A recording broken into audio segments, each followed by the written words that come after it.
В целях изучения кумысоделания мы посетили фермерское хозяйство Фаниса Янузаковича Каримова, этнотур Ирандык, в Баймакском районе вблизи деревни Мустаева. Фанис Янузакович провел экскурсию по территории своего хозяйства. Рассказал об истории деревни Мустаева, окрестностях этнотуры Ирандык. Мы с удовольствием посмотрели музей, где изучили историю быта местного народа. Также посетили мечеть, построенную Фанисом Каримовым. Хозяйство Фаниса Янузаковича расположено на территории заброшенных деревень Мустаева и Антагулова в живописном уголке в 15 километрах от знаменитого водопада Гадельша и 20 километрах от озера Талкас, в которой организованы конные туры. В фермерском хозяйстве содержатся лошади башкирской породы ирандыкского типа, обладающих особой выносливостью, способностью к существованию и пропитанию в горной местности.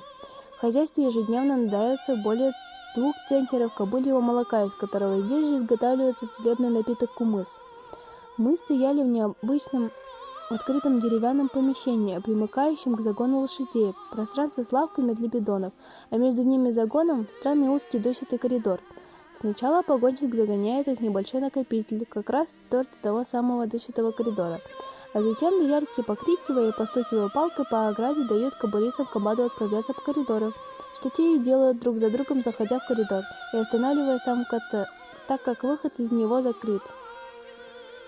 И интересно, что они заходят в этот коридор каждый раз в строгой последовательности. Оказывается, среди кобылиц в табуне тоже есть какая-то своя иерархия, и они ее четко придерживаются. Когда 10 кобыл зашло, доярка закрывает выход за последней, оставляя остальных ждать в накопителе своей очереди.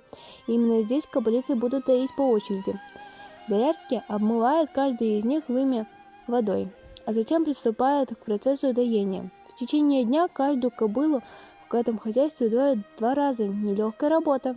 А почему нельзя доильным аппаратом? Спрашиваем у доярок. Ведь у вас, наверное, колени просто горят.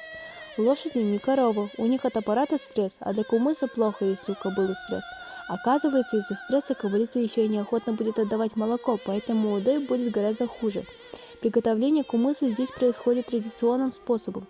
Свежее сцеженное молоко смешивают с закваской, затем взбивают вручную в течение часа, а то и больше. После целебный напиток сутки настаивается. Готовят его как десятилетия назад в деревянных бочках. После того, как закваска добавлена, смесь нужно взбить.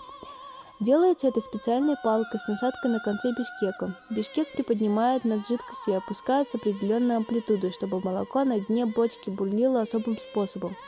Кумыс лечит более 70 болезней. Являясь важным лечебным и диетическим средством, кумыс обладает разносторонним действием на организм, поэтому необходимо включать его в рацион каждой семьи. Спасибо за внимание.